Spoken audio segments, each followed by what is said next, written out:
Samantala, humirit ng karagdagang 60-day suspension si Manila 2nd District Representative Rolando Valeriano laban kay suspended Cavite 4th District Representative Kiko Barsaga dahil sa umunoy patuloy nitong paglabag sa House Rules. Yan ang ulat ni Vel Custodio. Inaprubahan sa sesyon ng House of Representatives kahapon ang mosyon na iata sa Ethics and Privileges Committee ang investigasyon sa umano'y patuloy na paglabag ni Cavite 4th District Representative Kiko Barsaga sa House Rules sa kabila ng 60 araw na suspensyon sa mambabatas. Mr. Speaker, his defiance, these acts committed through his official congressional platforms flagrantly violate Section 141 or Rule 20 of our rules. Mr. Speaker, discipline without enforcement renders our authority meaningless.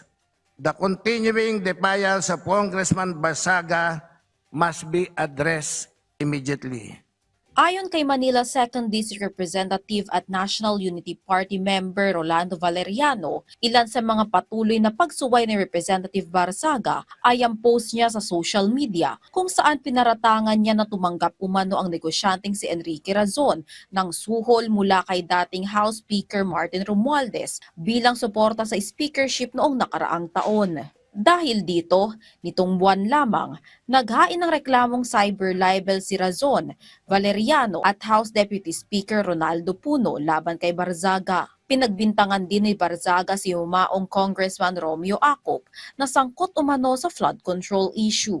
Kaya humirit si Representative Valeriano na patawan muli ng 60-day suspension si Barsaga ng walang sahod at allowance. Matatandaang pinatawa ng 60-day suspension ang kongresista noong December 1 dahil sa disorderly behavior. Sa press briefing kanina, sinabi ni House Ethics and Privileges Committee Chairperson J.C. Abalos na nakatakda ng magpadala ng sulat ang komite sa mga complainants at kay Barsaga, kung saan maaaring i-attach ng mga kampo ang karagdagang ebidensya para sa isasagawang hearing sa susunod na linggo.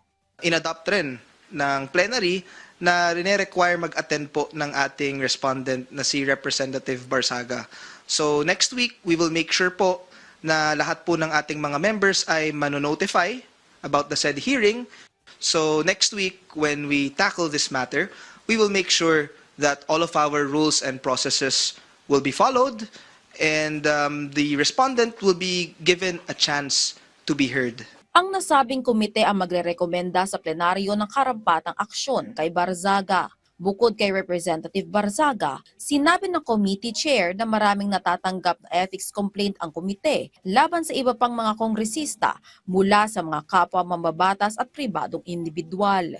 Kaya hiling ni Abalos sa panatilihing confidential ng ethics complaint, huwag muna itong isa-publiko at dumaan sa wastong proseso. Vel Custodio, para sa Pambansang TV sa Bagong Pilipinas.